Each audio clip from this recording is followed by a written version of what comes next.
My name is Johnny Blaze. I used to ride a motorcycle for a living.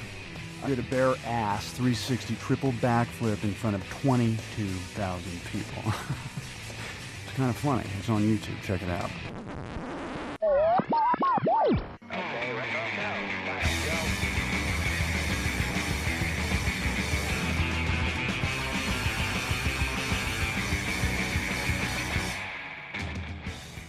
Hello and welcome.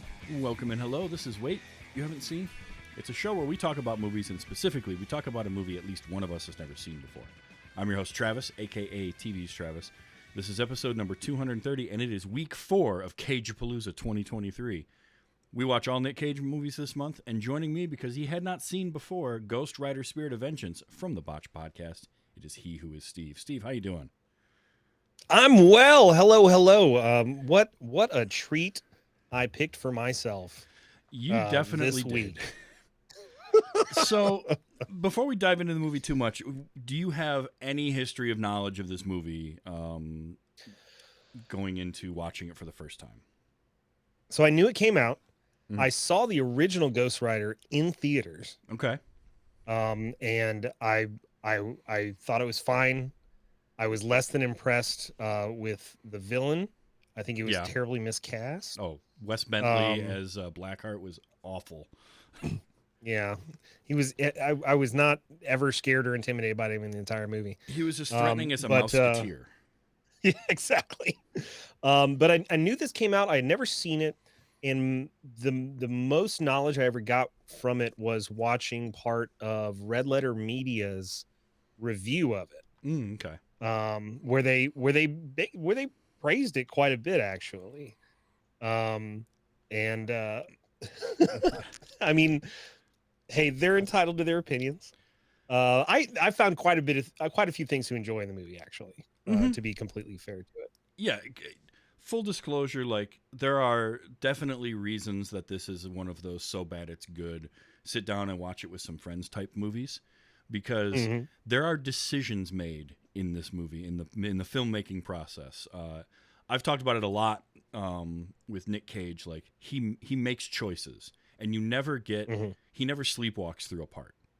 You know, you don't get a Nick Cage who's just kind of there to pick up a paycheck and that's it. Like, yes, he takes projects, especially in this period, that like 2006 to 2013 era, where he was taking a lot of projects just to make money, but he still shows up and brings all of Nick Cage with him.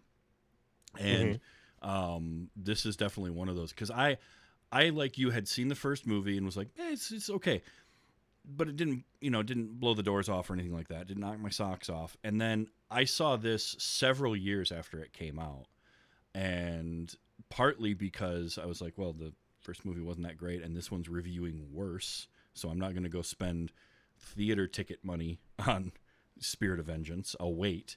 Right. And same thing. I find things that are enjoyable about it, but the misses on this are pretty good. Oh yeah. And it's a movie to me that is less than the sum of its parts, which is, I think, its biggest failing. Like, it has an outstanding cast all the way through of like actors that you've seen in things that should be good. Nick Cage, Absolutely. Nick Cage being one, but Idris Elba is in this. Idris Elba. The same year that Cirian, he was in Thor.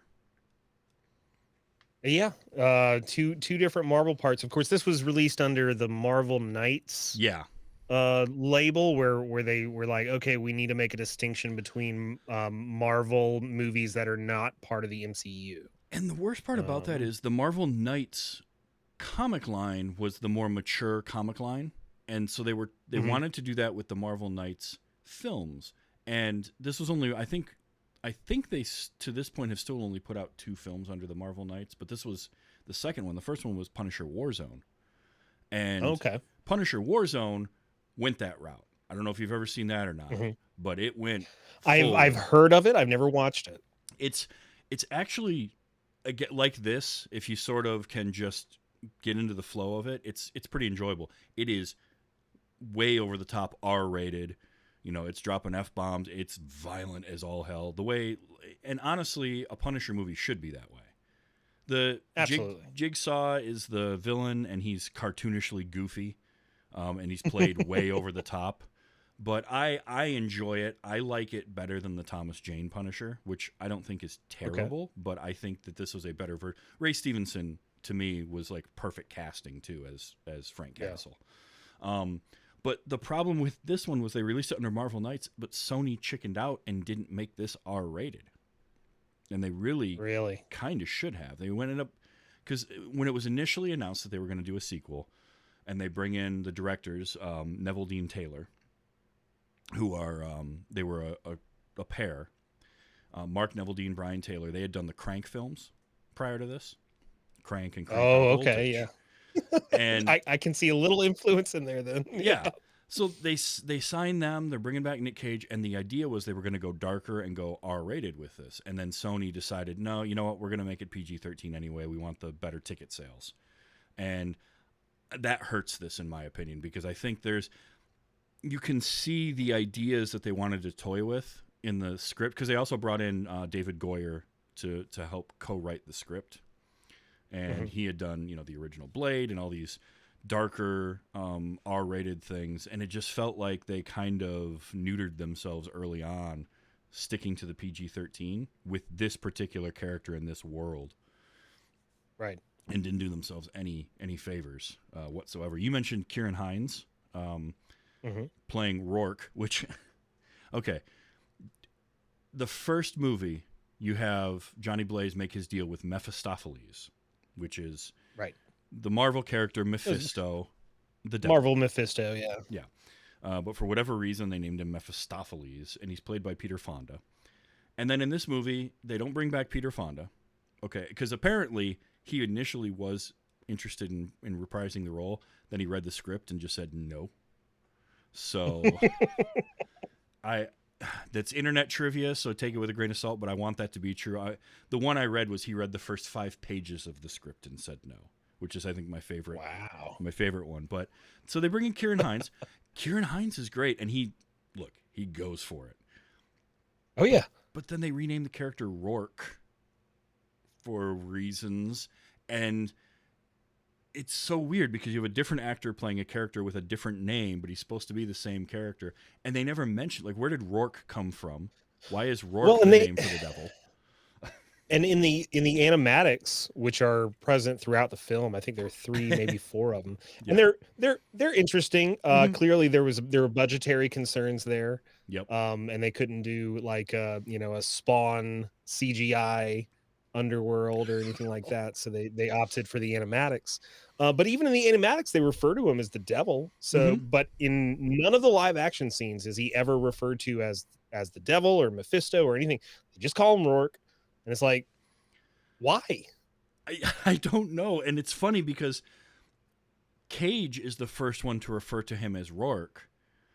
And he does it like we're supposed to know who that is. And honestly, I understand, I'm able to follow it, and I know comics can get confusing for people, but I would not be surprised if people were confused. Wait, is this even, who's he dealing with now? Because they don't set you up for it at all. They're just like, yeah, he's looking for him. Oh, Rourke. It's like, wait, who's Rourke? What happened to the devil? Isn't that who you're dealing with? I don't get it. So it's just kind of one of those. It's so silly. But this was, they didn't. It's kind of a David Goyer, and I know there were other writers for this, Scott Gimple and Seth Hoffman, but it's sort of a thing where Goyer, I've noticed especially, will take names of characters from comics and adapt them into his scripts with the character being in name only. So in this, Ray Kerrigan, the Kerrigan character played by Johnny Whitworth, who becomes Blackout, I think. Blackout. Nothing to do but with Blackout is a completely different character. Yeah. He's like a vampire. He's a whole different deal. They were just like, we like the name Blackout, and we'll give him white skin, and that'll be fine. No one will care. No one knows. We'll base him on the look. Yeah. We don't need to use any of that comic lore that made him popular or anything. No, none of that. But it's the same film series that cast Wes Bentley as Blackheart, and right, fair enough. Nothing against Wes Bentley. He's fine as an actor. He is not in any way intimidating. I think he was just miscast. Yeah, I think he was just miscast. That's it's all just it the is. wrong character for him to play, and for him, and the way, Mhm. like, it just didn't work. But like, yeah, I have a problem. I don't need my comic book adaptations or any adaptations to strictly follow the source material, but I'd at least No. like some reference to the source material. And if you're going to adapt a character, if you're not going to adapt Blackout as the character, then name your guy something else. Because Moreau, Idris Elba's character, made just for this movie, and he's fine. Yeah, completely made up. And I mean, Yeah, and he's perfectly acceptable and interesting little character. I'd like to have seen him fleshed out a little bit more. yeah, But yeah, like his motivations and his history a little bit more. But yeah, perfectly serviceable for his purpose in the story. Absolutely. yeah. I want to know his backstory. How did he become a monk on a motorcycle? Yeah. What sent him to the drink so deeply? Yeah. Oh my gosh. What I have in my notes here, I think, let's see. Never drink before riding a motorcycle, kids. Yeah. Because he does it several times in the film. He has the funniest moment in the entirety of the movie for me, though, and it is early on, and I'm pretty sure you know where I'm going with this, but I know exactly what you're talking about. He gets to Johnny Blaze. They start talking, and he says, "My brothers are all dead. I should be too, if not for the grace of God." And then we get a smash cut to him hanging upside down in a tree, and faintly off in the distance, you hear the French national anthem playing. Yep. And then it comes back. And I had one of my notes was like, was that the French national anthem? Because I started listening, and I backed it up and put my headphones on and listened again. I'm like, it is. I'd completely forgotten about that. It cracked me up. It's so ridiculous. Yeah, it's a smash cut to a like I think less than 2 seconds scene, and it's him upside down in a tree, and it's ba-bum, ba-bum, bum, bum, bum, bum, and it cuts back. Yep. That's it. It's fantastic. And it just fits with it just fits with some of the kind of more ridiculous stuff that happens in this movie, even from the first one, like because how he gets in that tree is he gets hit on a motorcycle by a car, gets thrown off the side of a cliff, manages to turn around and point his F&P 90 and shoot out the tires of the car, and you don't see him again until this. So, I mean, he's the hero of this movie for that alone. Oh yeah. Yeah, I mean, it's hard to believe this was like 12 years ago that this movie came out. Oh yeah. And but Idris Elba, you cast him, you're going to get something good. And he was wearing very similar contacts to his Heimdall, which I thought was an interesting choice. Anthony, I gotta say, I didn't care for the French accent. I think it maybe needed a little bit of work, but I think as an Englishman, he couldn't help but sneer at the French a little bit. You know, it was his countryman's duty to sneer at the French just a little bit. Hey, that's fine. I agree though. It definitely he needed a little more time to work on it. I think. I think he's capable. I think it's just absolutely. Almost all the time when it comes to accents like that, it's just an actor not given enough time to really work on it. This has a great trope in the very beginning of the movie that I love in movies, and 2011 was kind of the last vestiges of this, and that's the cyber monks. They were really big in the 90s, like monks that had technology. Yes. You would go to their monastery and it would look all old-fashioned on the outside, and then you'd go inside the secret room and they have all their computers and banks of electronics and all that. I want to say there were like 3 or 4 action movies kind of in a row in the mid-90s that did it. One of them was one with Dennis Rodman, I remember specifically. But I love that. And they were led by Anthony Head as Benedict, which, I'm sorry, but that was a wasted bit of casting. His part could have been played by you or I, and it would have had the same impact on the movie. And instead, they spent the money on Anthony Head, Giles from Buffy. Like, to not even give him we have another cameo appearance later on by somebody that at least that person will get to had a couple of minutes of screen time and something important going on. This just felt like we want a familiar face, and then he gets shot, and that's it, and like it just ends. I was so sad about that. it just felt wasted to me. Like, I don't mind, when you I don't mind stunt casting most of the time if it's either done in a tongue-in-cheek manner or there's some purpose behind it. There just felt like literally any other person on the planet could have been there for that role. Yeah, this wasn't even a fun cameo like say the 1 second shot of Brad Pitt in Deadpool 2. Yeah. Which if you haven't seen it, no spoilers, but look out for it. Mm-hmm. It was just a quick 1 or 2 lines and he was out. Yeah. And Elba even calls it. He's like, we're gonna be dead soon. Sure enough. I'll give him credit. That opening is a decent little action set piece. It happens. It's like the rest of this movie. It goes by so quickly that you can't really get your bearings and care about anything before the scene's kind of over. It's sort of the theme I had. You say that, but I really appreciated, not just due to the quality of the film, but due to the story itself, the 94-minute runtime. Mm-hmm.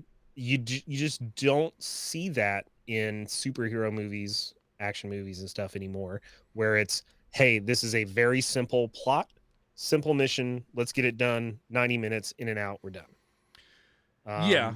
And I honestly appreciated the brevity with which they told the story, which again might have been budgetary concerns, but there was a little bit of that, because I definitely had a note at one point of, we're on our second voiced over animation sequence to dump some exposition because we can't afford to show it. I also think that was part of Blackout as a character, because 90% of his screen time once he becomes Blackout, they shot with the entirety of the background black, right? Because he's supposed to bring darkness as well as decay. And absolutely. That feels like a budgetary thing. Like, well, this is just cheaper and easier for us to shoot it if we do it where everything is black behind it, because we can just be on a soundstage and do that. We can do it on a green screen and soundstage, and we don't even have to put anything behind the chroma key here. Yep. So it just fades to black. But to its credit, it doesn't feel like any scenes are missing. To me, it felt like, it didn't feel like, okay, like this doesn't make sense, or where is this scene, or any of that stuff. The whole story is told in that 94 minutes. No, in fact, I would say that there's maybe one scene that was added that you didn't necessarily need for the story they were telling, and that's the silly bike tricks on the abandoned highway, because they're in the whole movie set in Europe, and that was a budgetary thing for sure, because it's just cheaper to shoot over there. And but oddly, all the characters have American accents, like for the most part. However, I also noticed that every stretch of road they were on, there was never another car. No. It was only the cars that were involved in the scene would ever show up on the road. And there's the one in particular where they're in a hurry. And my note was, wow, for being in a hurry, they're not driving very fast, because they're in a hurry, but the scene is him and the kid sitting on the back of the flatbed as he's working on the truck or the bike, and they're going along at like 25 miles an hour. And he's just talking to the kid, and it's this one where the kid starts asking him the questions about, like, well, what if you're on fire and you have to pee? Because of course that's going to be the first question a 12-year-old kid's going to ask. I get that. But I was just like, wasn't the scene before this, you said they were in a hurry and now they're just puttering along an abandoned stretch of road? Like, it just seemed really strange to me. But you're right. I mean, it is I like a simple story and let your characters be the complexity and do that. There were some choices made, and I don't know if it was in trying to keep it PG-13 or, like you said, budgetary, because this had a much smaller budget than the first movie too. Absolutely. And most of the CGI clearly goes to Ghost Rider himself, who 12 years old, movie looks pretty good. That was honestly. It was a choice. I like the choice of making the skull like all dirty and charred and black instead of being kind of bright white. Yeah. I liked his and his whole body, the like the leather is melting on him and Yeah. everything. It looks like he's on fire. It's really cool. I missed some of the metal biker studs that he would get in his jacket, but I think if you mix those they kept the in- costume real simple. yeah, if you mix those in with the melty burnt up leather, I think that would look even better. But it was probably going to be a lot harder to do the metal in the CG that they were doing at the time. So like that's fine, but the CG itself for especially for Ghost Rider looked really good. I think the fire, Oh yeah, the way it moved as he moved, I thought was really good. When he turns that giant piece of construction equipment into a hellfire spawns giant what was the giant that excavating thing? machine? Yeah, It's a giant, it's a big old excavator. It's used for, I think, it's for like strip mining. It'll dig down levels. Yeah, and I don't really recall in the first one. I know that in the first one, the old rider had a horse and the new rider has a motorcycle, but I didn't know that he like literally transfers his power to anything he operates, which is an interesting mechanic to introduce. And it's not just the excavating machine he does it with. He also does it with a truck later on. Yep. But yeah, getting on that excavating machine and seeing those flames flying out of that giant chainsaw was pretty interesting. I like that a lot. The fire effects all through. When he changes the truck later on, looks really good. You're right though; it is a power I didn't know that he necessarily had, but his powers in this movie were very varied and kind of inconsistent. Because the first time he shows up, he's fighting the guys and he gets taken out by a couple of grenades, and he ends up in the hospital after the first fight. Which, okay, fire apparently puts him in the hospital, but then the next time we see him, he gets hit by a shoulder-mounted missile and just shrugs it off like it's nothing. And yeah, then he gets hit by a javelin and he's fine. And then a bunker buster, I think he gets thrown into the ground and he's okay. No, it's fine. So, they were playing fast and loose with the rules there too. But again, it's David Goyer, so I expect that he does that quite a bit. At the same time, though, playing Rule of Cool, I'm fine with that because it did lead to some. I mean, again, all the stuff with the rider. It was simultaneously like some of the most badass stuff, and then at the same time, you're like, why is he just standing there swaying back and forth for a minute, right, and not doing anything? And then he would use his penance stare, which I think is a really cool power that Ghost Rider had.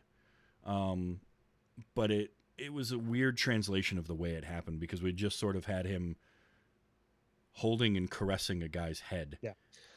Yeah. The translation of what I think translation is a good word of what's happening visually is, I was like, what are they doing here? It feels like they forgot to add in some of the CGI because it's literally, he's just holding him and staring at him. And he does this each time he uses the penance stare. It's not just once. Each time he uses the penance stare, it's just staring. And maybe there's like a scream or something. Yeah. But it doesn't really show what's happening. And he's not like sucking his soul out or anything like that. Yeah, I think that could have used a little bit more communication. Yeah, that feels like it was translated better in the first movie, the way that the penance stare worked, because at least there seemed to be more reaction from the person he was staring at too. And maybe so, either way, it's a cool power.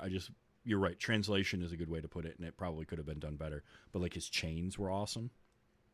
And just using those to just reduce people to cinders. I liked Blackout's like corrosion decay power. I thought it was kind of interesting. Yeah. Of course, it leads to the silly joke of the Twinkie, but whatever. I'm fine with that. Does make you question some other things, like, well, what happens when he has to pee? Yeah, absolutely. Does it not work on he himself? And can he only eat Twinkies now? Yeah. Or does it not turn to ash in his mouth? What's going on? Or was it the plastic that he was touching that didn't decay?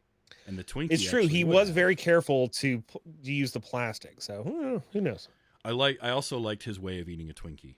out of the plastic, which is just to squeeze it Just, and then just sucking like it right out. just like a tube of toothpaste. I've never ever tried that with a Twinkie before, and probably never will. I mentioned another cameo that comes later, and that was Christopher Lambert shows up Right. towards the end as another. I was like, monk, oh, that's Highlander. which I'm always gonna pop like a cheap fan when I see Christopher Lambert because he's Connor McLeod. In this, he doesn't get a name in the movie, but in the credits, he's Methodius. Methodius. Pretty sure was created just for the movie. Okay. Of course, he's got all that makeup on for like what are supposed to be tattoos all over his head. Yeah, he looks like he's got the Dead Sea Scrolls tattooed on his face.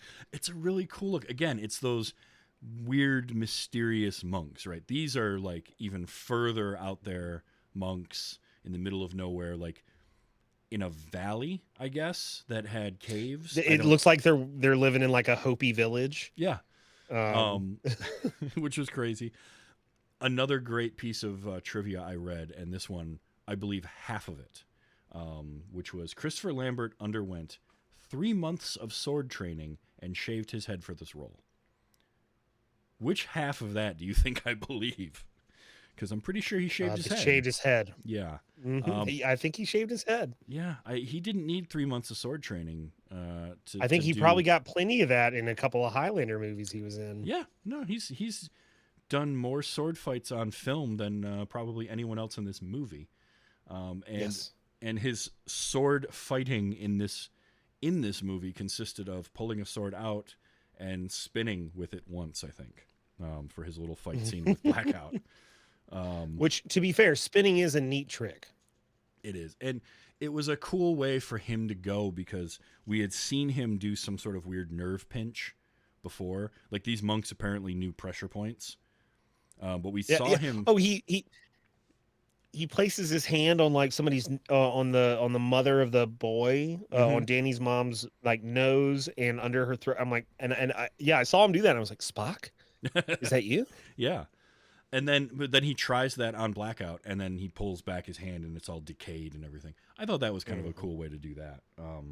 And this is casting a cameo where, yeah, he's not in the movie for very long, and he really had we know literally nothing about him, other than he's a monk that Moreau apparently trusted and shouldn't have, because he's very clearly has ulterior motives. From the moment he sees Johnny Blaze, he's just like staring daggers through him.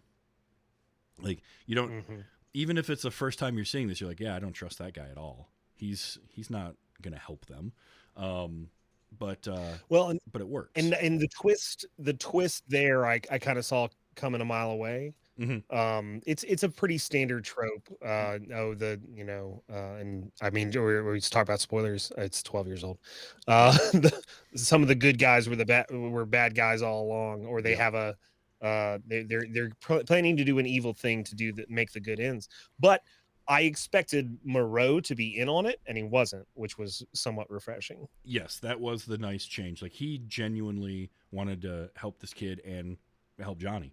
And we sort of we didn't really talk about the kid is there's Nadia and her son Danny are on the run, and that's who Johnny is helping. Well, turns out that he is also half the devil. He was conceived in a deal she made with the devil. So it's the devil's son, and there's some rite that he needs to perform to transfer his essence into that body because... And this was where the simple story got a little convoluted and kind of like, wait, what's going on? The devil, or Rourke, can not exist on Earth unless he's in a mortal body, but the mortal bodies can't sustain the power that he has, so he has to change bodies a lot. But this kid, he'll be able to sustain for much longer because he is not fully, he's only half human. Why it took him this long to figure that little trick out, and he hasn't tried to use it before, I'm not sure, because they don't really mention that. He just knows all about it, but like this is apparently the first time he's doing it. Well, and what I had initially thought was, because they set it up in the opening animatic, they set it up in, yeah, he has to transfer bodies. Yep. And he's not in full power. But he has to transfer bodies on Earth. And near the end, I was when we found out what he wanted Danny for, I was like, oh, he's just the next body. Mm-hmm. But and I was like, oh, that's cool, that's simple. Hey, maybe we can cut off the chain here, send him back for a while, get like 30, 40 years good, right? Yeah. But no, it was he's special. Like, wait, why is he special? Surely this has happened before. You would think. Surely the devil has done it with a lady at least once before. You would that felt like somebody late in the stage of writing the script or while they were shooting it was like, oh, wouldn't this be cool if we did that? And they didn't think about it beyond that. They're just like, yeah, and threw it in the script and shot it and ran with it. Because yeah, I think a lot of comic movie writers really underestimate how invested comic and in the wider audiences can get invested in lower stakes. Like, this doesn't have to be the end of the world. This can just be dangerous to this one kid. Yep. And as long as we like the kid, we can be invested in it. Absolutely. And as long as we appreciate the relationship between the superhero and the kid, we can understand why the superhero wants to save the kid too. And we can be super invested in that. It doesn't have to be blue space laser or the end of the world. Right. Right. Oh, absolutely. No, you're 100% on that. I love a small I think that's why, like, the Netflix Defender series of shows with Daredevil and Jessica Jones and all that, part of why those worked so well for me was the lower stakes. Not everything was end the street of the level world. stuff. It was just Daredevil dealing with Kingpin or Jessica Jones dealing with her one enemy, and it didn't affect the entirety of the world or even necessarily the entirety of New York right away. They maybe built to a little bit of that, but it was always like, it was never Avengers level threat. It was never the blue space laser. And I'm all for that. And because you're dealing with lower stakes, it gives the opportunity for you to introduce a whole lot of normal people. And like, this is what normal people look like in this world with these extraordinary people. Yeah. And these are the normal people that interact with these extraordinary people. Which gives you as an audience member something to latch onto and actually connect with. And then, much more relatable. Yeah. On top of the fact that you can spend more time developing a relationship and caring about the character. Because I think absolutely, if this movie had been, if you take out the silly, like, we're going to pop a couple wheelies on the street, like, that was all the bonding they got. Was that and the awkward scene in the diner where, like, again, Nick Cage. I love Nick Cage because he walks over and you see it unfolding where as he's walking in with the tray of food and he looks over and he sees the dad and his son and he sees the dad ruffling the kid's hair. So when he sits down, that's just the thing. He's like, I guess that's what dads do. I'm just going to ruffle your hair. And when the kid, the kid's gonna bristle at he's an alien and not a 45-year-old man who totally understands how people work on Earth. Exactly. He's learning humanity for the first time. Right. It's just like, oh, there was a bee in your hair. I thought it was gonna sting your face. Like, what? Followed up by just grabbing the entire pitcher of water and drinking straight from it. Right. Like, but it's things like that, like I say, Cage always brings so much with him to a movie. Even if it's, like, way out there or the decisions are weird and don't make any sense, like acting like an alien, it can be memorable. And if it's not that, it's him doing, like, a full Cage freak out, which if I had a problem with the first movie, it was that we only got glimpses of Cage kind of really going at it in that first Ghost Rider movie, and in this one he was like, nope, we're gonna have some fun here. I'm going to and couple that with I can even see what he did or how he got to where he was, because a couple times in this script we learn a little bit more about the angel, the tortured angel that is inside of him, the spirit of vengeance that is inside of him, that makes him the Ghost Rider. And a couple times the the spirit is referred to as insane. Mm-hmm. And so Cage looks at that and he's like, oh, well, when I start transforming, I'll act insane. Yeah. I can do that. And so he just goes for it. He really, really does. And I don't know if you've seen any behind the scenes footage of the filming of this movie, but he showed up and he had his face painted white, but with big circles of black around his eyes, looking almost like Baron Smotty, I think, from like the old James Bond movie.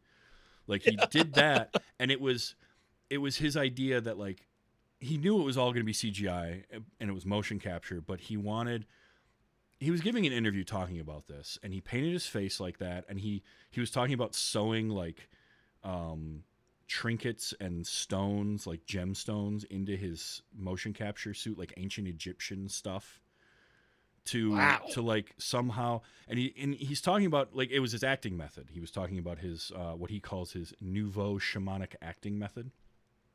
Okay. But he was like, yeah, I wanted to do this, and what it does is it you know, then I show up on set like that, and the cast and the crew are scared of me, and like it makes me it puts me in the space to do this better. And he's like, I don't know if any of it actually works or not, but it tricked my brain into it, so you know I just went with it. And he's like, so hey, there's if it gets him doing cool Cage, I'm all for it. There's like behind the scenes footage of him, and it's just white face paint with these giant circles of black around his eyes and like his mouth, screaming or hanging. That shot where Ghost Rider's like spinning in a flat circle there for a second. It's a shot of Nick Cage in a rig spinning around, painted up like that. And it's the most ridiculous thing I've ever seen, and I loved it. And it didn't need to be there because he's also wearing like the halo for the motion capture at the same time with all that face paint on. And it's like, are you going to tell Nick Cage, no, go wipe the paint off? No, you're not. You're just he's going to do that because it's Nicolas Cage. He's allowed. And it was just crazy, but he does all this stuff. Like, I'm glad I like that they had him do the motion capture and the voice.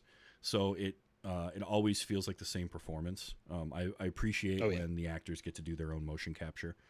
And sometimes you want to bring in like an Anthony Serkis or somebody, a trained motion capture artist. But if your actor can do it, like Mark Ruffalo doing the motion capture for Hulk is great because it always feels like the same character.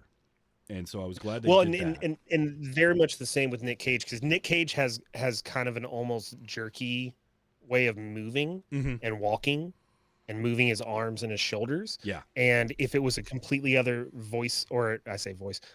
motion capture actor doing it, you'd be able to tell instantly. But it looks like Cage walking around with a flaming skull, which is great. Yeah, and it works. They pull that off quite well. The other great scene is him going full cartoon character when he is fighting back the spirit. It's I think it's Zarathos is the name of the spirit in the comics.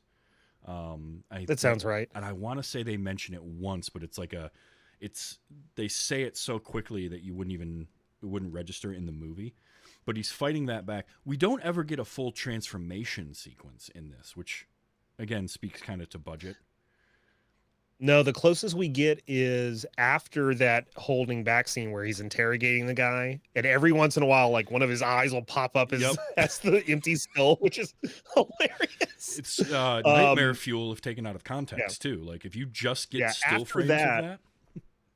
Yeah, and after that, they do a similar thing where the camera's just right on his face. He's riding the motorcycle.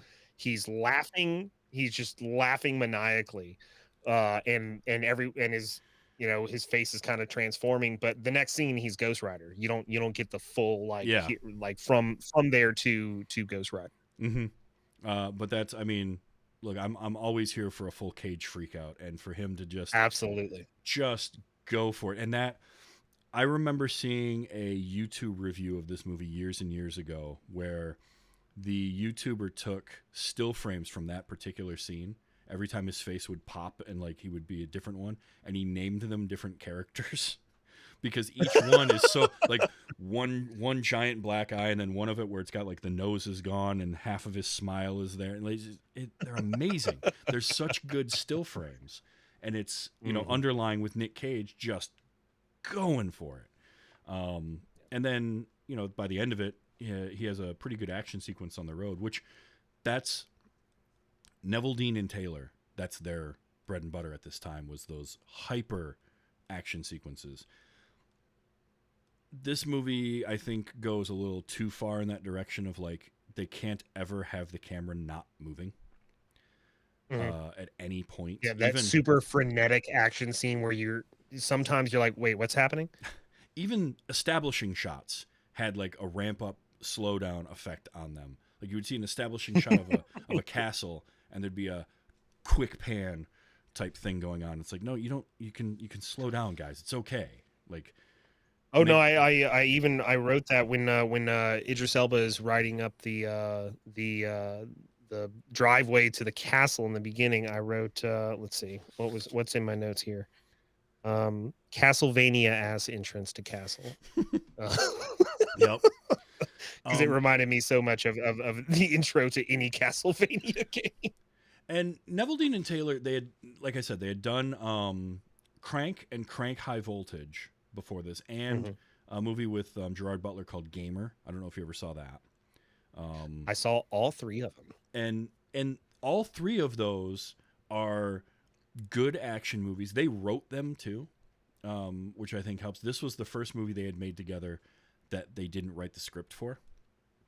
And they were famous for shooting everything on video. They would use, like, they shot, I think it was Crank and Crank High Voltage. They shot on like consumer grade video cameras because they wanted smaller cameras they could use. And they did a lot of crazy dolly work and like rollerblading with cameras and getting cameras into spots you just can't get a standard, especially at that time, film camera in. In both Crank films, the camera work is incredible. Yeah, and they are also a lot of times the camera operators in their films, Neville, Dean, and Taylor, which it goes a long way. And there are times in this where that just looks so good. Like the car chases on the road, that works because you can get that camera underneath a car, right by a tire, in spots that you don't get to see that often, especially 10 years ago, 15 years ago when this was made. Right. But the problem is they never turned that off. Like they never got out of that mode. And to your point, there's times where you're just like, wait, what's going on? What's happening here? Yeah. Like one of my notes at the beginning was, I know they want that frenetic action-packed thing, but they also have like a stuttering frame rate and it's a little bit jarring and you have no idea who anyone is. And I'm just like, I don't know what's happening here. I just need to slow down for a second. Let me absorb what's going on. But it doesn't help that everybody's wearing black leather throughout the entire movie. And that's a thing, right? Like good action directors can, and I've talked about this a lot, especially recently, can help you figure out the geography of a scene and where everyone is. And you can keep track of what's going on where. And I think for the most part, especially that last car chase before when he chases him down and it's like the next morning or whatever after the ritual. Right. I think for the most part, the geography of that I was able to follow where everyone is in relation to everyone else. We didn't get a ton of like, wait, how did that car get there all of a sudden? Or wasn't there like no cars left type of thing? Like I think it helps a lot that throughout the whole scene, there's a car on fire. Yeah. And so I know where the car on fire is. I know where everybody else is relative to that. Yeah. And again, that's good staging and directing to set that up. So your eye has something to latch onto. So I give them credit for that for the most part. Like even that opening scene, it's so much right at the beginning of the movie where you haven't had a chance to sit down and like settle into your seat yet. And you're just assaulted with this action sequence. But that's their style. Sadly, this was the last movie they made together. No kidding. They kind of split and they haven't worked together since then. Mark Neveldine has directed 2 films, The Vatican Tapes, which I never saw, and Panama, which I also didn't see, but apparently came out in 2022 and has Harrison Ford in it. And then Brian Taylor directed Mom and Dad with Nick Cage, which is one that's going on my list for possibly next year's Cage-A-Palooza, because I hear that one's pretty fun. And he actually helped adapt and direct the series Happy on Sci-Fi. Okay, yeah. That was Brian Taylor. With yeah. Okay. Yeah. So and then he did a movie called Out. So they just kind of split ways. They made 4 movies together, and I don't know if it was the failure of this at the box office, or I didn't read about any like tensions between them making it or anything like that. They just sort of stopped working together, which is kind of a bummer because sometimes the bands just made their last album, and that's all there is to it. You know? Yeah, maybe they just knew like we can't keep doing the same, because Crank and Crank High Voltage are basically the same movie for the most part. Gamer did go in a different direction, but maybe it was just they kind of figured, well, we've run it's run its course. Let's go off and do. Maybe they'll get back together and work on another project, because I think when they work together and they write a script and then film it, I feel like they get a better result. Like some directors just are better at that, at kind of shooting the stuff. Well, and they can write to their strengths. And because there are a lot of slow down dialogue scenes in this movie, and that is not what they are about. To watch the Crank movies. No, they are not. They are not character study type directors. At least not at this point in their careers. Right. And I think too, there's Sony was the studio. There's a certain amount of studio influence and interference you're going to get in anything where you go from lower budget kind of independent films like a Crank, where you have a lot of, you're producing it as well as writing it as well as directing it, and there's not a lot of overhead, to, I mean, it's got to be tough, I feel like, if you're a filmmaker, when someone like Marvel or Sony or somebody comes to you and is like, hey, we want you to work on this project, and maybe you grew up as a big fan of that project, of that source material with these IP films, and then you've got to deal with somebody telling you what you can and can't do. If this did start off, and especially if you're dealing with Avi Arad. I mean, yeah, and I like, again, if it did start off that they were, talking about doing it as an R-rated film, and then between Sony and Avi Arad, they said, no, we're going to do PG-13. It's like, that's got to sting a lot for a director to suddenly be told, like, yeah, you got to change everything that you're doing. It's why we've seen in recent years more directors walk away from like Marvel projects, which, again, you make money as a director on a Marvel film, and it's huge exposure, but like, was Edgar Wright on Ant-Man, creative differences, walked away. Scott Derrickson on the second on Multiverse of Madness walks away because, and he stayed on as a producer, but filmmakers, they have ego and they have stuff that they want to do, and sometimes it just doesn't work. And I think some directors aren't suited for that type of filmmaking. Not everybody can be Christopher Nolan, who gets to do those kinds of, like, he gets to make a movie like Oppenheimer, where it's effectively like a small independent film type of shoot for him, but it's this huge budget thing. Well, I mean, he's one of the last auteurs, right? It's him and Tarantino basically left. Pretty much. So it can't be easy, and the business side of filmmaking is the hardest part of it, I think, and it's why I believe it. It's why when I see good actors in just terrible movies, I never blame an actor for doing that, because they're getting paid and they're working. And like Nick Cage especially is one who, he has that reputation of being in terrible movies, and a lot of people call him a terrible actor. I do not think he is a bad actor. No. I do think he's a very good actor that just makes choices. And when he makes that choice, then he goes with it. He doesn't back away from it. But he also, like, I think it was a combination of, that he went through a period of time where he needed money, but he also, I think, just likes to work a lot. Because, well, I think he likes to work. He likes to try new things. And look, like, I'm gonna be crucified for saying this, but David Bowie had some bad albums, man. Like, he tried a lot of weird stuff, and artists do that sometimes. And I think Cage is just one of those guys. He's like, this looks weird and interesting. I'm going to try it, and I'm going to try it this way this time. Now, I will say, I think he had the benefit starting out his career as the nephew of Francis Ford Coppola, even though he didn't trade on the name. Like, that's still there. But even so, he's continued to do this thing for forever, and he never. I don't see him taking a lot of the safe roles or anything like that. He will do stuff that's just weird, like whether it's Wicker Man or Unbearable Weight of Massive Talent that came out last year. That's not a safe movie to do. That's a weird thing, and he's playing on the fact that he's a bit of a meme, but. Well, he's got a similar career path, just many, many years ahead as like a Daniel Radcliffe. Like early on, you make all the money, and now you can basically do whatever you want. And Daniel Radcliffe basically doesn't do anything normal anymore. He does a bunch of weird little indie movies, and he works his butt off in all of them. He's spectacular in all of them, as far as I'm concerned. And I think Nick Cage is the same. And I think maybe he has some bills to pay as well. But he works his butt off, and I don't think anybody can take that away from him. No, not at all. And I think sometimes too, he just wants to try working with a new director. Like, he got to work with these two guys, and he ends up working with Brian Taylor again on a movie 6 years later, and he gets to work with when he did Bringing Out the Dead, which I think was a fantastic movie, and I thought he was really good in it.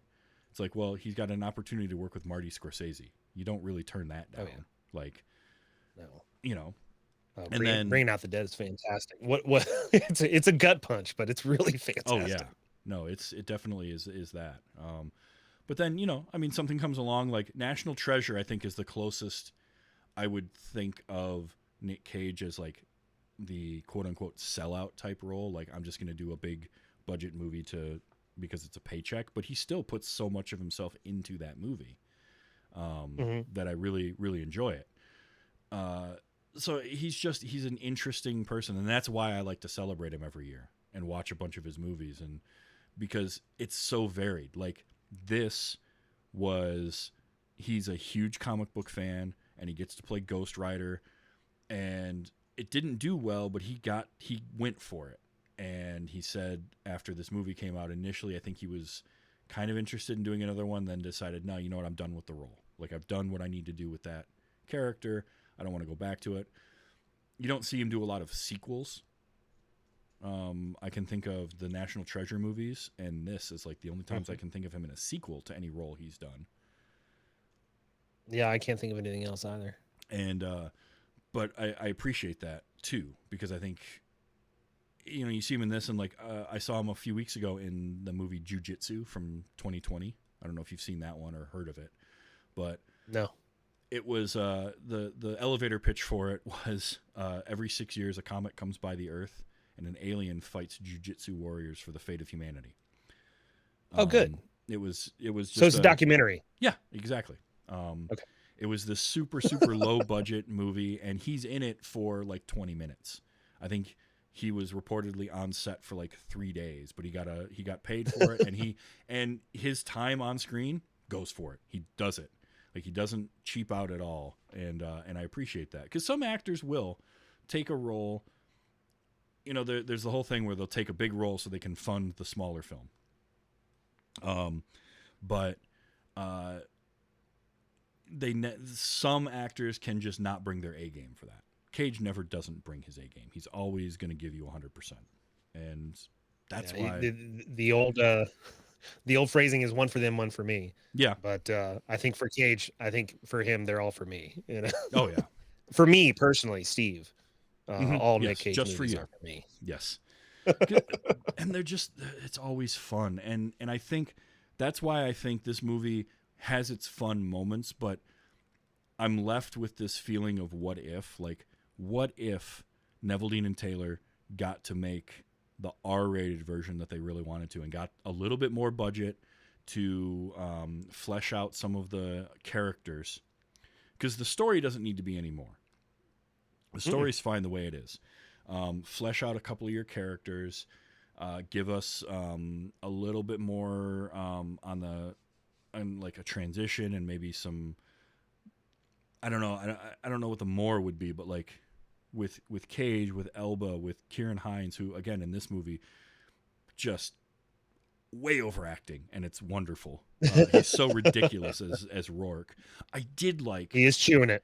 and I had forgotten about this bit because I hadn't seen the movie in so long, so I would only see like still frames of it.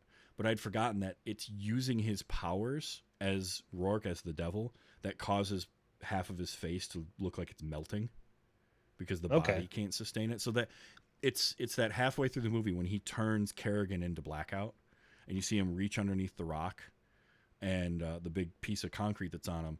And then there's just a shot where you see his one eye turn all red and bloodshot, and like half his face starts to droop a little bit. And I was like, okay, that's an interesting little thing to do, where like the body. So he can only make so many deals in each body. Yeah.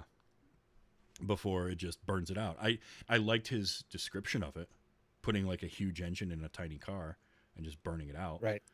Or no, paper mache flamethrower. That's what it was. Imagine a flamethrower. Which is a good setup. I'm going to give him that. Like, yes, absolutely. that was a good way to do that. But yeah, Cirian Hinds just going for it. I don't know. It doesn't deserve to be the 19% Rotten Tomatoes. It's a 50-50 movie for me. It's one of those, you're going to enjoy it or you're going to absolutely hate it, but it's going to be something I don't feel like you have a bad time watching this because there is entertaining bits and parts to it. It needed a little more time to cook, and just maybe a couple of changes. The R rating, I think, would have made a huge difference, because I think then you can really go into the horror elements of things. I just found myself wanting a little bit more of everything. Mm-hmm. And everything felt almost a little half baked. Yeah. And just not quite done. Just a little but polish. I think all the elements are there for a decent movie, especially one with a little bit more polish that could easily fit into the MCU's quality. Oh, for sure. Especially, and once again, I want to really praise those visual effects artists. Yes. You can quite tell 12 years ago, this was before every visual effects artist in the world was working on Thanos' face. Mm-hmm. Because they were able to work on it and do their work really well, even with a lower budget. Yeah. And for it to hold up and look as good as it does 12 years later, I think is impressive. And it's 100%. Funny because that was one of the knocks against the movie when it came out, was uneven CGI. And I think there's a couple of moments that don't work as well as others. There's one shot in particular where the background, the sky, is clearly replacing what sky was there.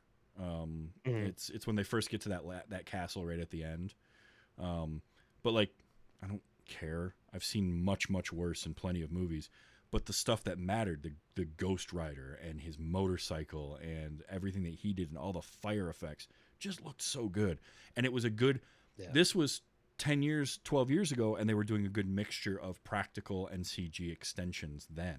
They were kind of a little bit ahead of the curve on a lot of the major studios working that level of mixing the practical and CG. And that is to this movie's credit. There's also all the VFX artists weren't completely overworked, which helps. So, no, this is a fun movie. It does have a couple good quotes in it I got to play, because there's things in here that you never thought you'd hear in a movie. At least I never did. Before I do any lines, just Nick Cage and his wheezing laugh. Because I have captured many different iterations of Nick Cage in his forced fake laughing in movies, because I love all of them. Because like no one does the over the top laugh like him, but in this, it was never a full out laugh. It was a lot of.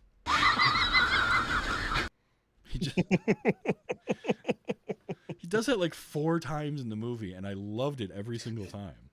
It's Muttley from the Laugh Olympics, man. It really is. A variation. And he can recreate it. It always sounds the same, but it was unique to each scene. There was here's a line. This right here, if I hadn't read that David S. Goyer wrote or co-wrote this script, this would have told me that he was involved in some way. No, I get it. You're the devil's baby mama. That is a David S. Goyer type line. He writes stuff like that so much. I don't like to knock on professionals because it's hard work to do what they do, but Goyer is one. Goyer is one that I have a love-hate relationship with David Goyer's work. On one hand, he wrote the first Blade, which I love. I think is a great comic book movie, and really kind of was the match that was the spark that lit the fire of kind of the comic book movie renaissance. The MCU owes a lot to Blade. Yeah.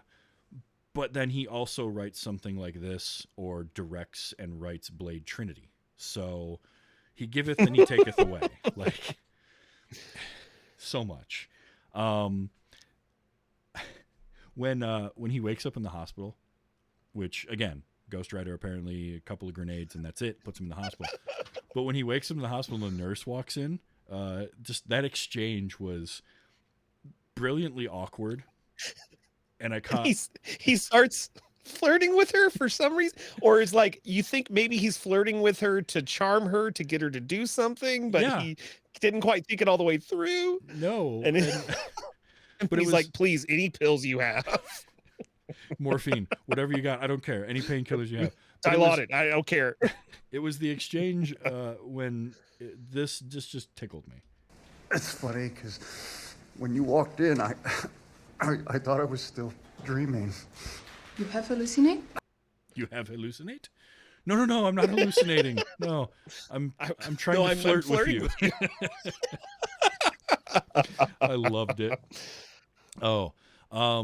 He had a few in there that I thought some of the more understated jokes were what made me laugh more. Mm-hmm. Especially in his interactions with Moreau. And do you have any of those lines in there? Let's see. Before I say I'm not sure if I do or not. I do have. Let's see. This is probably. Yeah, probably. Oh, that's when she asked if it was going to be if he was going to be a problem or if she was making a mistake. Because they're looking down at the guy. Is when that Fight Club was happening, and they're going to interrogate that guy, and he says, "Oh, he looks like he works on a cruise ship." And she's like, "Am I making a mistake of bringing you along?" And he's like, "Yeah, probably." It's the sniff in there too, like the coke sniff, like he's all coked out, because he's still at this point he's really fighting back. It's in the early stages of fighting back the spirit from coming out. So he's like tweaking, which really got me. There's a and then go ahead. Let's see. Well, go ahead. What were you gonna say? No, later on when Moreau is giving him his communion before they take the spirit out of him, and he hands him the bread. Oh, this is the body of Christ, and blah. And he takes the bite and he says, "You've been carrying this bread a while." Yeah, that was so well delivered. And then they kind of call back to that when he's got that 2,000-year-old bottle of wine, and Moreau takes a swig of it, and he drinks. He's like, "It'd probably be good on a salad." This might be good on a salad. Both of those are quality. That's funny stuff. This is I think this is that went well. Let's see. That went crazy. It was another wheezing laugh. It was talking about the angel that went crazy. I forgot I had that third laugh. Okay, here's a plot point for me that was like, this is again one of those things where somebody writes the idea of this but doesn't think it through in terms of how it's going to affect the movie. Kerrigan, it's our introduction to Rourke in the film. Kerrigan calls Rourke and he's like, "Hey, I got your kid. I got the kid you wanted me to get." And he tells him, "Okay, put the kid on the phone." And then he speaks in tongues or whatever into the phone, and the kid has this freak out, and Kerrigan picks it up. He's like, "What the hell was that?" And he says, "I just uploaded a little program, a firewall. Our friend on the motorcycle won't be able to sense him now, to track him." Which is all well and good. Makes perfect sense. We're gonna shield the kid so the rider can't track him. Followed up immediately by And you him get a little saying, hell pun in there too. yeah. Followed up immediately by him saying, but he probably can still track you, so you're gonna want to keep moving. Then what the So hell what was the point? point? Like, we just wasted what could be a really cool thing by completely undoing it with the next words out of your mouth.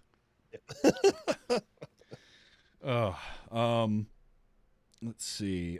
Shoes. Shoes? Oh, shoes. I mean, these guys are gonna lift my curse? They don't even have shoes. I really feel like that's an ad lib by him. Like he just thought that up. Well, and like you said, it's such a juxtapose. It's juxtaposed so much with the monks from the beginning that are all, swordfish, hacker tech, and these guys live in holes in the side of the cliff. Yep. And they wear robes and have no shoes. Surely, guys that don't wear shoes wouldn't know how to perform a religious ritual. Of course not. No. Which that ritual itself was interesting, right? Because he took the Eucharist. He takes the bread. Did he drink wine at that point? I don't think he did the blood. Did he? I don't remember. Yes, yeah. It wasn't the 2,000-year-old, but yes, he did have a little wine. And then one of the $2,000 bottles. Oh, or something, right. Or I don't know. And then Moreau just like sends him. He's like, "Well, I can't follow you now. Go here." And he just goes into a room where no one else is, and they close him in there, and things happen, and the spirit's gone. That's another one where I almost wish we had at least gotten a little. Like, I don't need. Film is a visual medium, right? We don't need everything explained through exposition, but maybe just a little bit. It's just, is this a magic cave? Are the monks doing something? What's happening? Can you give us a starter? Can you just get us on the right track and then we can follow it through with the rest of the scene? It was just, that was one where I felt like, did I miss part? What happened there? Especially because it does have a really strong start. He takes the Eucharist, and then it's like confess. He takes a confession, and he's like, "I made the deal for me. Mm-hmm. I was selfish. It was for me because I couldn't let my dad go. He wanted to go, and I wouldn't let him." And that's, I think it was a really strong character moment. Oh yeah, absolutely. And then they dump him in the magic cave. Yeah. So, and he's fine. At the end of it, he's no more Ghost Rider. All right. And then there's finally this one. There was no way I was not going to get at least part of this scene. You're scraping at the door. Scraping at the door.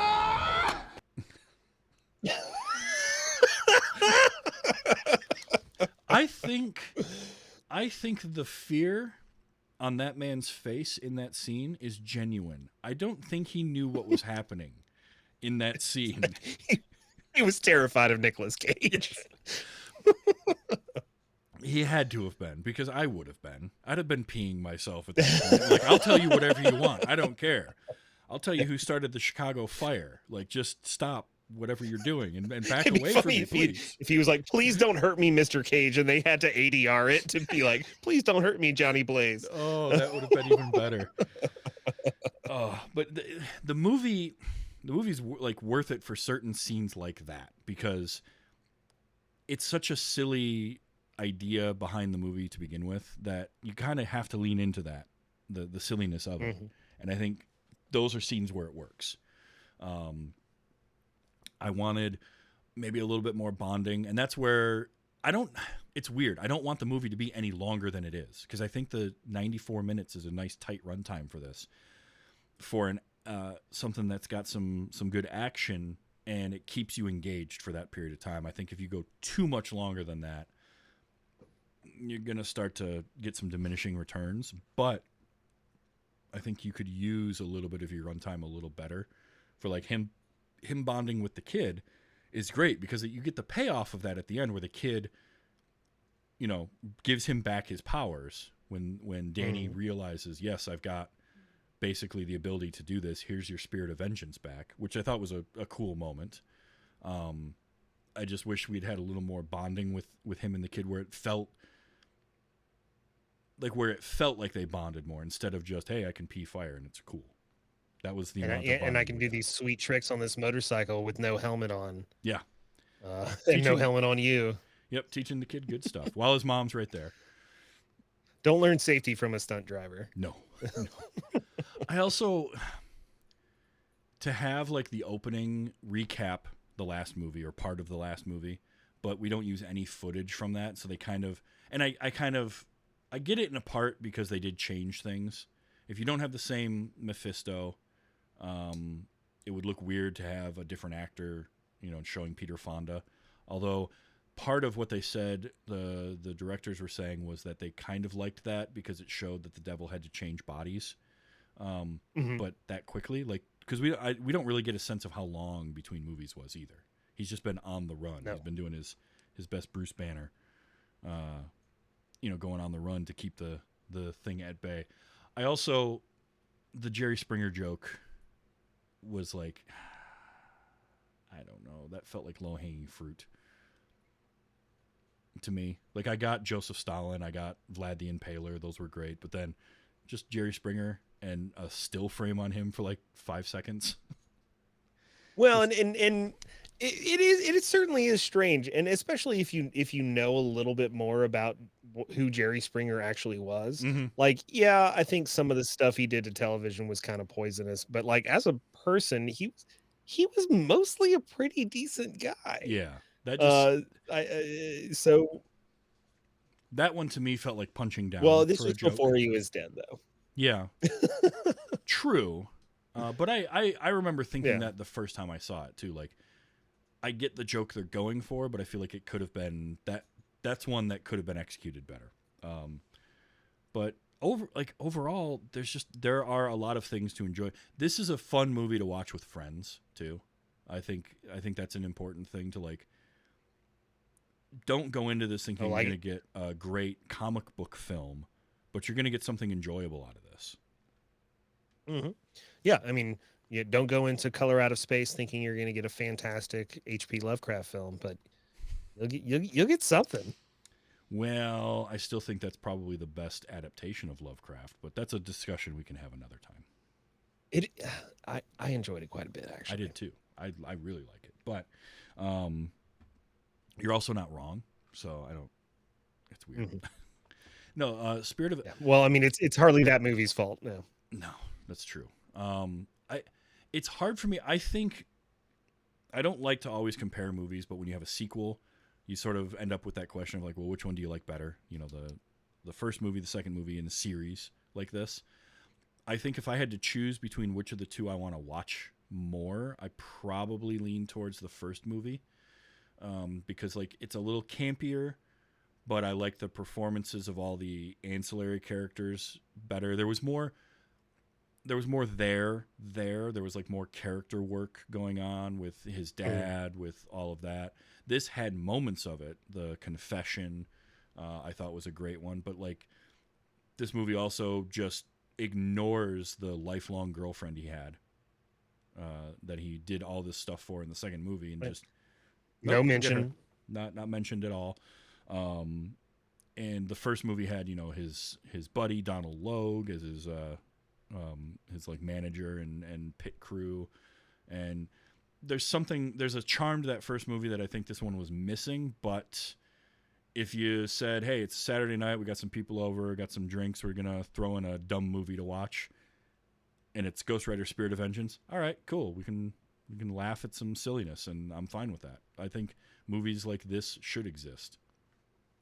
So I'm glad you got to finally see it.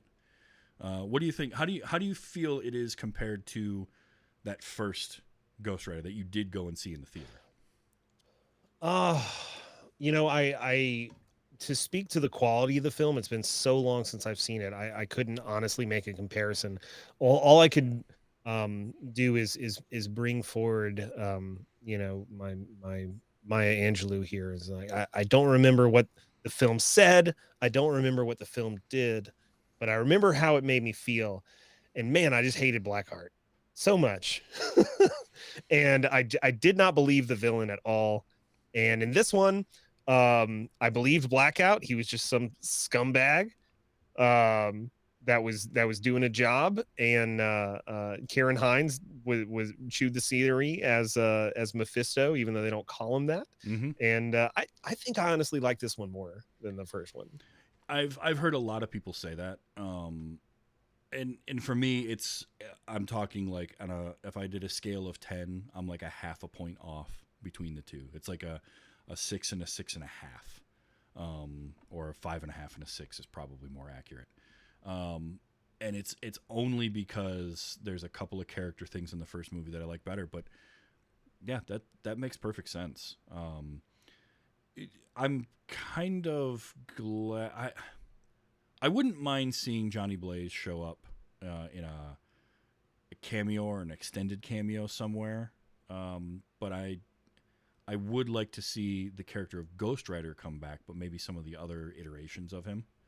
I did read, and this one threw me off, on the Wikipedia page for this movie, they list Danny as Danny Ketch. And he's not credited as that in the movie at all. They list his mom. No, they as just call him Nadia. Danny. Yeah, they list his mom as Nadia Ketch, and I was like, that's someone stretching a little bit too far, because that would bother me if they did that. If they had him be like, this is Danny Ketch, and then he becomes a Ghost Rider later, that would I wouldn't like that. But That would be very strange. I think he works a lot better as just an ancillary character. Yeah. Who might meet up with Ghost Rider down the line here or there, but off living his own life. I did like the version of Ghost Rider they brought to Agents of S.H.I.E.L.D. I don't know if you watched the show much. Well, I watched the first season. I didn't get much past that, but it was Robbie Reyes, huh? Yeah. Yep. And he had the car, and I liked it. I thought it was a good iteration.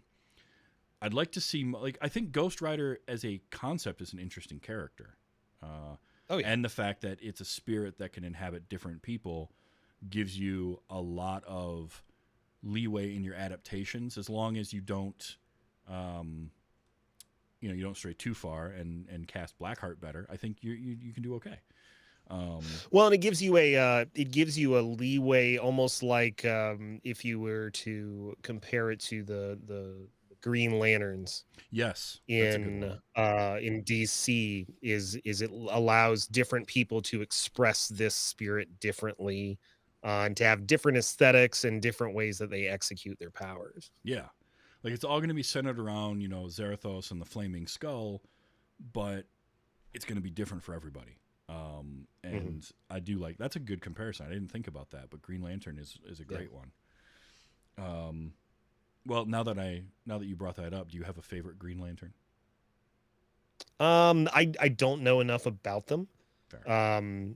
But John Stewart's the one I've seen the most. But if I just look at a lineup of them, Guy Gardner's got a fun little outfit. He does, with the 90s sleeveless leather jacket and everything. It's very, and I hear they're bringing him around for the films coming up. That was the one I heard, was they were going to have Guy Gardner in there, and I think it was Nathan Fillion was supposed to play him. I'm not sure. If Nathan Fillion, I feel like would be a really bad Guy Gardner. Like, I don't think I'm ever unhappy to see Nathan Fillion. I think he would be a terrible Guy Gardner. I don't think he's angry enough. I wouldn't believe him as angry. Be interesting. I think that's for Superman Legacy. Yeah, Ace is saying in the chat, Superman Legacy as Guy Gardner. Okay. So we'll see. Yeah, for me, I mean, Jon Stewart is such an iconic one, and I love those the DC animated universe stuff. But I grew up reading a lot of Hal Jordan comics, because those were some that I'd seen, and I like him. But I just want to see a good Green Lantern, live action. So, but that's not the movie we're talking about. We watched Ghost Rider, and it was a lot. This was a lot of fun. We did.